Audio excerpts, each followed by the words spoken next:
সালামু আলাইকুম সুপ্রিয় শিক্ষার্থীবৃন্দ, আমি বুরহানুদ্দিন বিজমাস্টারের পক্ষ থেকে তোমাদের সকলকে আন্তরিকভাবে স্বাগত জানাচ্ছি। আজকে আমরা স্বল্প মধ্যমেয়াদী অর্থায়নের ঢাকা বোর্ড 2019 সালের কোয়েশ্চেনটি সলিউশন করবো ইনশাআল্লাহ।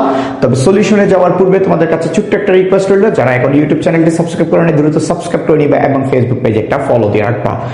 সো আমরা উদ্দীপক পড়ার পূর্বে কিন্তু প্রশ্নগুলো আগে আইডেন্টিফাই করে ফেলবো, কারণ স্বল্প সময়ে ভালো নাম্বার পেতে হলে আমাদেরকে কিছু ট্রিক্স অ্যাপ্লাই করতে হবে।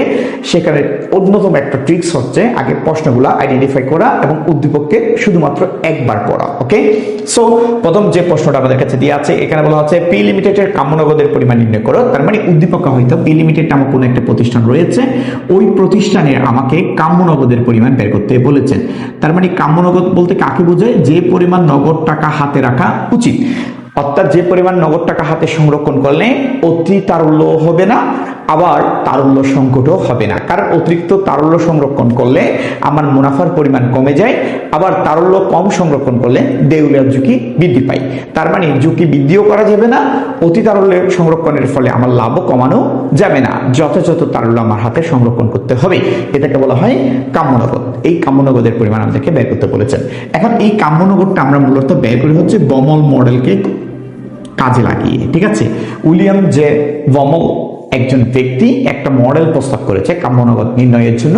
ওই মডেলের নাম হয়ে গেল বমল মডেল। সো বমল মডেলের মাধ্যমে আমরা কাম্য নগদের পরিমাণ বের করব। আর বমল মডেল যে সূত্রটা রয়েছে এটা নিশ্চয়ই আমরা জানি, √2BT divide I। Okay, so আমরা প্রথম প্রশ্নটা আইডেন্টিফাই করলাম। দেন এরপরের প্রশ্ন কি বলেছে? কিউ লিমিটেডের ন্যূনতম পরিচালন নগদ নির্ণয় করো। তার মানে কিউ লিমিটেড নামক আরো একটি প্রতিষ্ঠান এখানে রয়েছে, ওই প্রতিষ্ঠানের ন্যূনতম নগদের পরিমাণ বের করতে বলেছেন। ন্যূনতম নগদ বলতে যে পরিমাণ নগদ টাকা অলওয়েজ সংরক্ষণ করতে হবে, ওই পরিমাণ নগদ টাকার পরিমাণ আমাদেরকে বের করতে বলেছেন, বা প্রতিবার যে পরিমাণ নগদ টাকার পরিমাণ আমাদের প্রয়োজন হবে, এটাকে ন্যূনতম নগদ বলে। দেন এরপর বলেছে ন্যূনতম নগদ ৬০০০ টাকা স্থির করা হলে নগদ আবর্তনের উপর কি প্রভাব পড়বে। দেখেন এখানে দুইটা কোয়েশ্চেন করা হয়েছে। ফার্স্ট কোয়েশ্চেন হচ্ছে ন্যূনতম নগদের পরিমাণ বের করা, আবার তারা বলতেছে ন্যূনতম নগদ যদি 60,000 হয় তাহলে সেক্ষেত্রে নগদ আবর্তনের উপর কি প্রভাব পড়বে। তাহলে দুইটা কোয়েশ্চেন। ওকে, তাহলে কোয়েশ্চেনগুলো আমরা আইডেন্টিফাই করলাম, তাহলে আমরা লিখে ফেলতে পারি। ফলে ফার্স্ট কোয়েশ্চেন ছিল, 1 নম্বর কোয়েশ্চেন হচ্ছে ন্যূনতম নগদ কত, ন্যূনতম নগদ কত এটা জানতে চেয়েছেন। ঠিক আছে, নেক্সট কোয়েশ্চেন ছিল যদি ন্যূনতম নগদ ৬০,০০০ টাকা হয় তাহলে নগদ আবর্তন সংখ্যা কত। ঠিক আছে, দুইটা কোয়েশ্চেন। সো আমরা দুইটা কোয়েশ্চেন আলাদা আলাদা করে আনসার দিব। তার আগে আমরা উদ্দীপকটা একটু পড়ে নিই। উদ্দীপকে কি বলা হচ্ছে দেখেন, বলা হচ্ছে পি লিমিটেডের বার্ষিক নগদের প্রয়োজন 4,80,000 টাকা। তার মানে পি লিমিটেড যেটা আছে, যেটাকে আমরা গ নাম্বারে আমাদের সলিউশন করতে বলেছেন কাম্য নগদ, বলা হচ্ছে এখানে বার্ষিক নগদের পরিমাণ হচ্ছে 4,80,000। তার মানে আমরা লিখতে পারি বার্ষিক নগদ, যে বার্ষিক নগদকে আমরা কিন্তু বুঝাই হচ্ছে টোটাল নগদত্ব দ্বারা, অর্থাৎ টি দ্বারা বোঝানো হয়। এটা দিয়ে আছে 4,80,000 টাকা, 4,80,000 টাকা। দেন এরপরে কি বলা আছে, এরপর বলা হচ্ছে কোম্পানির সমপরিমাণ মূল্যের বিক্রয়যোগ্য সিকিউরিটি সংরক্ষণ করে সিকিউরিটি থেকে প্রয়োজনীয় আয়ের হার 12%। তার মানে আয় ইকুয়াল টু হচ্ছে 12%। ওকে, এন্ড দেন এরপর বলা হচ্ছে এইসব স্বল্পমেয়াদী সিকিউরিটিকে নগদ রূপান্তরের জন্য প্রতি লেনদেন ব্যয় 150 টাকা। তার মানে এখানে মূলত কথাটা হচ্ছে এরকম যে কোম্পানির বাৎসরিক টাকার পরিমাণ দরকার হয় 4,80,000 টাকা। তবে এই 4,80,000 টাকা কোম্পানি সবসময় যে নগদে সংরক্ষণ করে রাখে, হ্যান্ড ক্যাশ রাখে, তা কিন্তু না। ওকে, কোম্পানি কি করে এই 4,80,000 টাকা নগদ টাকা হিসাবে তিনি 4,80,000 টাকার কোম্পানি কি করে বিক্রয়যোগ্য সিকিউরিটিজ, অর্থাৎ যে সিকিউরিটিজ গুলাকে চাহিদা মাত্র নগদ রূপান্তর করা যায়, সেই ধরনের সিকিউরিটিসগুলা সংরক্ষণ করে। বলা হচ্ছে ওই সিকিউরিটিসের উপর আয়ের হার হচ্ছে 12%, অর্থাৎ সিকিউরিটিস থেকে ইনকাম বুক করতে পারবে 12%। এবং যদি নগদের দরকার হয় তাহলে সিকিউরিটিসকে নগদে রূপান্তর করতে পার ট্রানজ্যাকশন 150 টাকা করে ব্যয় বহন করতে হয়। তাহলে এই যে পার ট্রানজ্যাকশন যে ব্যয়, এটাকে আমরা বলি B150 টাকা। ওকে, দেন এরপর কি বলা হচ্ছে, এরপর বলা হচ্ছে অন্যদিকে কিউ লিমিটেড। তাহলে দেখেন অন্যদিকে কিউ লিমিটেড, তাহলে কিউ লিমিটেডের কাজটা কোথায়, ঘ নাম্বারে। সো আমরা ঘ নাম্বার একটু শিফট করব। সো ঘ নাম্বারে আসলাম, এখানে বলা হচ্ছে কিউ লিমিটেডের গড় উৎপাদন সময় 50 দিন। গড় উৎপাদন সময়, এটাকে আমরা বলি এভারেজ ইনভেন্টরি পিরিয়ড। তার মানে আপনি যা উৎপাদন করবেন এগুলো আপনার কাছে কতদিন থাকবে, 50 দিন থাকবে। ওকে, দেন অর্থাৎ আপনি যা উৎপাদন করবেন এই উৎপাদনকৃত পণ্যগুলা বিক্রি করে আপনার পকেটে টাকা আসতে টোটাল কয়দিন সময় লাগবে, 50 দিন সময় লাগবে। দেন এরপর বলা হচ্ছে গড় সংগ্রহ সময়। তার মানে আপনি উৎপাদন করার পর পণ্যগুলো যাদের কাছে বাকিতে বিক্রি করেছেন, অর্থাৎ আপনার দেনাদারের কাছ থেকে, দেনাদারের কাছে যে বাকিতে বিক্রি করলেন ওই বাকিতে বিক্রিকৃত অর্থ তাদের কাছ থেকে কালেক্ট করতে টোটাল 40 দিন কি লাগবে, সময় লাগবে। এটাকে বলে average collection period 40 days। And then এরপর বলা হচ্ছে গড় পরিশোধ সময়। তার মানে আপনি যে শুধুমাত্র বাকিতে মানুষের কাছে বিক্রি করেন তেমন নয়, আপনিও কারো কাছ থেকে না কারো কাছ থেকে বাকিতে পণ্য ক্রয় করেন। তাহলে আপনি যাদের কাছ থেকে ক্রয় করেন তারা হচ্ছে আপনার পাওনাদার। এখন ওই পাওনাদারকে আপনি কি সঙ্গে সঙ্গে পরিশোধ করেন না, বলা হচ্ছে আপনি আপনার পাওনাদারকে পরিশোধ করার জন্য সময় নেন কতদিন, গড়ে 30 দিন। তাহলে এটাকে আমরা বলতে পারি average payment period. Average payment period হচ্ছে 30 days। এন্ড দেন এরপর হচ্ছে বার্ষিক নগদের প্রয়োজন 3 লক্ষ টাকা। তার মানে পুরো বছরে নগদ টাকার প্রয়োজন হয় ওই প্রতিষ্ঠানের 3 লক্ষ টাকা। তাহলে আমরা বলতে পারি বার্ষিক নগদ 3 লক্ষ টাকা। বার্ষিক নগদ 3 লক্ষ টাকা। ওকে, তাহলে আমাদের উদ্দীপক পড়া শেষ। উদ্দীপকের দিকে আমরা তাকাবো না, জাস্ট আনসার দিব। তাহলে প্রথমে এখানে আমাদেরকে বলছে কাম্য নগদের পরিমাণ। ঠিক আছে, তাহলে কাম্য নগদটা আমরা বের করতে পারি, সরাসরি সূত্র অ্যাপ্লাই করলে কিন্তু আমাদের কাম্য নগদটা বের হয়ে আসে। তাহলে কাম্য নগদ বলতে কি বুঝলাম, যে পরিমাণ নগদ টাকা সংরক্ষণ করা উচিত, যেখান থেকে বেশিও সংরক্ষণ করব না, কম নগদ টাকা সংরক্ষণ করব না। বেশি নগদ টাকা সংরক্ষণ করলে অতি তারল্য সংরক্ষণের ফলে বিনিয়োগ হ্রাস পাবে, আর বিনিয়োগ হ্রাস পেলে লাভের পরিমাণ হ্রাস পাবে, আর লাভ কমে যাওয়া মানে হচ্ছে খরচ বৃদ্ধি পাওয়া। ঠিক আছে, এন্ড দেন যদি আমি তারল্য যতটুকু দরকার তার সাথে কম টাকা সংরক্ষণ করি তাহলে প্রতিষ্ঠানের তারল্য সংকটের কারণে দেউলিয়াত্বের ঝুঁকি বৃদ্ধি পায়। তাহলে আমি ঝুঁকিও নিব না, খরচও বাড়াবো না, লাভের পরিমাণও কমাবো না, আমি যথাযথভাবে অর্থ সংরক্ষণ করব, যে দ্যাট মিনস কাম্যনগদ। ওকে, সো কাম্যনগদের সূত্র আমরা অ্যাপ্লাই করি। তাহলে ইকুয়াল √2 বির মান কি দিয়ে আছে, বির মান হচ্ছে 150 to 150 ইন্টু টির মান কি দিয়ে আছে 4,80,000 টাকা, তাহলে 480,000। ঠিক আছে, দেন ডিভাইডেড বাই 0.12। সো আমরা এটা ক্যালকুলেট করি। তাহলে ক্যালকুলেট করলে আমাদের কত আসে আমরা একটু দেখি। ক্যালকুলেট করলে আমাদের মান আসে হচ্ছে তাহলে 2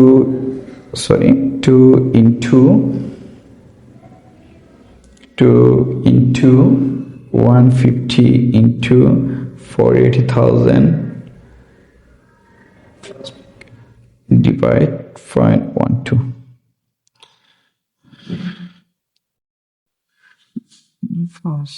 রাষ্ট্র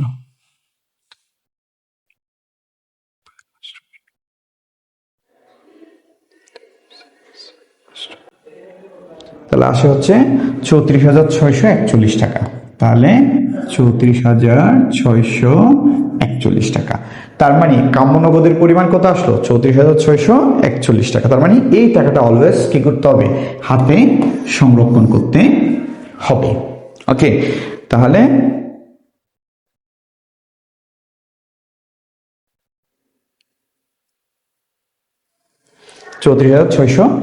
আমরা কাম্য নগদের পরিমাণ বের করেছি। সো এটা হচ্ছে আমাদের গ নাম্বার কোশ্চেনের আনসার। এন্ড দেন আমাদের নেক্সট কোশ্চেন আমাদেরকে বলেছে ন্যূনতম নগদ বের করতে। দেখেন, ন্যূনতম নগদ বের করতে গেলে আমাকে অবশ্যই আগে নগদ রূপান্তর চক্র বের করে আনতে হবে। এখন নগদ রূপান্তর চক্র কি আসলে আমরা আগে বের করি, দেন তারপর আপনাদেরকে এক্সপ্লেন করে দিব। দেখেন এটাকে বলে ক্যাশ কনভার্সন সার্কেল। এটা সূত্র হচ্ছে average inventory period plus average collection period minus average payment period. তাহলে দেখেন অ্যাভারেজ ইনভেন্টরি পিরিয়ড, তার মানে আপনার উৎপাদনকৃত পণ্য বিক্রি করে নগদ টাকা কালেক্ট করতে আপনার কতদিন সময় লাগবে? 50 দিন। তার মানে উৎপাদনকৃত পণ্য বিক্রি করতে আপনার টোটাল 50 দিন সময় লাগবে, অর্থাৎ এগুলোকে নগদে রূপান্তর করতে। ঠিক আছে, দেন অ্যাভারেজ কালেকশন পিরিয়ড, যাদের কাছে বাকিতে বিক্রি করছেন তাদের কাছ থেকে টাকা কালেক্ট করতে 40 দিন সময় লাগে গড়ে, মাইনাস আপনি যাদের কাছ থেকে বাকিতে নিয়েছেন তাদেরকে পরিশোধ করেন 30 দিন পরে। ঠিক আছে, তাহলে আসতেছে 60 ডেজ। এখন দেখেন এই যে ক্যাশ কনভার্সন সার্কেলে আপনি যে 60 দিন বের করেছেন, এই 60 দিনের অর্থ কি জানেন? এই 60 দিনের অর্থ হচ্ছে আপনি ব্যবসাতে টাকা বিনিয়োগ করেছেন পণ্য ক্রয় বা উৎপাদনের মাধ্যমে। পণ্য ক্রয় বা কিসের মাধ্যমে? উৎপাদনের মাধ্যমে। এখন এই ক্রয়কৃত পণ্য বা উৎপাদনকৃত পণ্যগুলা আপনি বিক্রির মাধ্যমে কি করবেন? টাকা কালেক্ট করবেন। তাহলে দেখেন এই যে পণ্য ক্রয় বা উৎপাদন করেছেন এগুলো বিক্রয়ের মাধ্যমে আপনি টাকাগুলা আপনার কাছে ফেরত আসবে। এখন যেদিন ক্রয় বা উৎপাদন করেছেন ওই দিনে কি পণ্যগুলো বিক্রি করা সম্ভব না, তাহলে আপনার একটা নির্দিষ্ট সময়ের প্রয়োজন হবে। বলা যে সময়টা কতটুকু? এটা হচ্ছে সময়। ঠিক আছে, এই সময়টাকেই বলা হয় ক্যাশ কনভার্সন সার্কেল। তার মানে আপনার বিনিয়োগকৃত অর্থ কত সময়ের মধ্যে আপনার কাছে ফেরত আসবে বা কতদিন পর পর আপনার কাছে ফেরত আসবে। দেখেন আমরা ক্রয় বা উৎপাদনের মাধ্যমে বিনিয়োগ করেছি, বিক্রয়ের মাধ্যমে আমাদের কাছে ফেরত আসতেছে। তাহলে এই ডিস্টেন্সটা, এই সময়ের ডিস্টেন্সে কতদিন প্রয়োজন হবে? আমাদের 60 ডেজ, আমাদের 60 দিন দরকার হবে। তার মানে আমরা বুঝে গেলাম আমাদের নগদ টাকা আমাদের কাছে আসবে প্রতি 60 দিন পর পর। প্রতি 60 দিন পর পর, ঠিক না? আচ্ছা, প্রতি 60 দিন পর পর যদি নগদ টাকা ফেরত আসে তাহলে বলেন তো বছরে কতবার আপনার কাছে নগদ টাকা আসবে? প্রত্যেকবার টাকা আসে কিন্তু 60 দিন পর পর। তাহলে পুরো বছরে কয়বার টাকা আসবে? আমরা সহজেই বলতে পারি পুরো বছর হচ্ছে 360 দিন, 360 ডেজ। এটাকে যদি আমরা 60 দিয়ে ভাগ করি তাহলে আমার পুরো বছরে টাকা আসবে 6 বার। কয়বার? 6 বার। এখন দেখেন এই যে 6 বার বের করলেন না, এটাকে বলা হয় নগদ আবর্তন সংখ্যা। এটাকে বলা হয় নগদ আবর্তন সংখ্যা। নগদ আবর্তন কি? সংখ্যা। তার মানে আপনি বছরে টোটাল আপনার পকেটে টাকা আসবে কয়বার? 6 বার। এখন যদি আপনাকে আমি কোয়েশ্চেন করি, আচ্ছা 6 বার টাকা আসবে, তাহলে আমার পুরা বছরে দরকার কত টাকা? পুরা বছরে আমার দরকার হচ্ছে 3 লক্ষ টাকা। তাহলে বলেন এই 3 লক্ষ টাকা পুরা বছরেই দরকার, তাহলে এগুলা কি একবারে দরকার নাকি 6 বারে দরকার?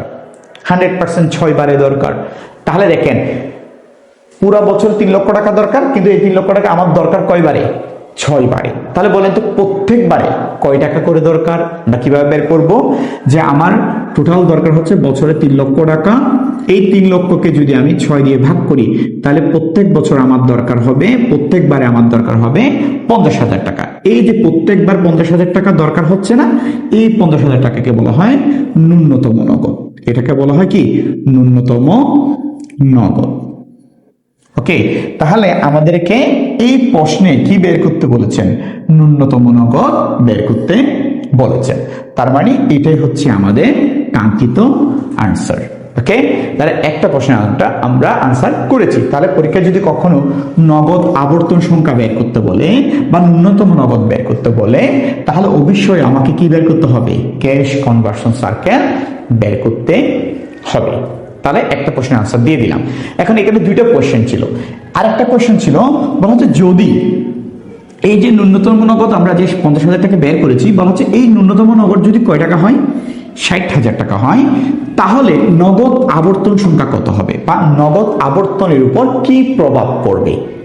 ঠিক আছে, তাহলে আমরা ন্যূনতম নগদের সূত্রটা লিখে সমাধান করতে পারি। তাহলে আমরা লিখতে পারি ন্যূনতম নগদ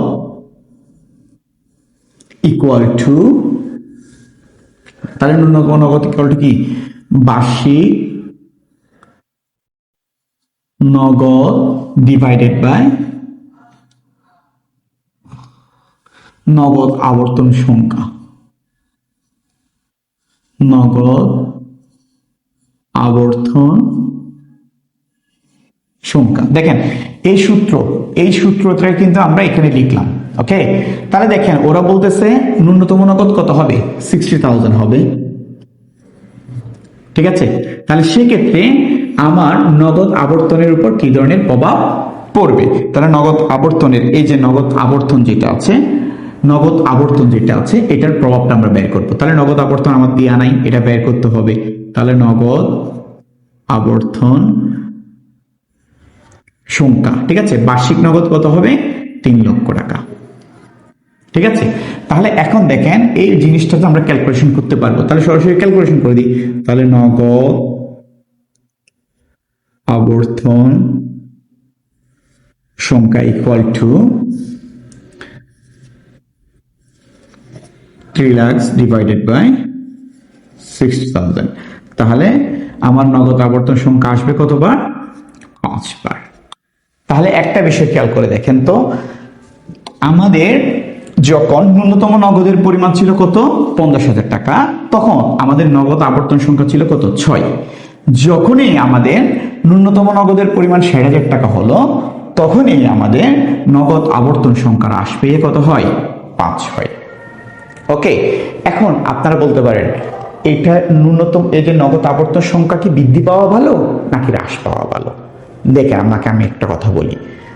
ধরেন আপনার কাছে একজনের পকেটে বছরে টাকা আসে 10 বার সেম টাকা, ধরেন 1 লক্ষ টাকা, আমি ধরলাম 1 লক্ষ টাকা। এই 1 লক্ষ টাকা আপনারা দুইজন ব্যক্তি, একজন এ একজন বি। তাহলে এখন এই 1 লক্ষ টাকা সারা বছরেই পাবেন 1 লক্ষ টাকা, ঠিক আছে। কিন্তু মিস্টার এ এই 1 লক্ষ টাকা পায় সারা বছরে, 1 লক্ষ টাকা তার পকেটে আসে টোটাল 10 বার করে। কয়বার করে, 10 বার করে, ঠিক আছে। আবার বি নামক যে ব্যক্তি আছে তার পকেটে এই 1 লক্ষ টাকা আছে 6 বার করে, ঠিক আছে। তো এখন দেখেন, চিন্তা করেন তো, কার কাছে দ্রুত টাকা আসে? প্রত্যেকবার দ্রুত টাকা আসে কার কাছে, এর কাছে। আর আপনার কাছে আসে প্রতি 2 মাস অন্তর অন্তর, আর এর কাছে আসে 1 মাসের চেয়ে একটু বেশি পরপরই কিন্তু টাকা আসা শুরু করে। আর আপনার কাছে বির কাছে আসে 2 মাস পর পর।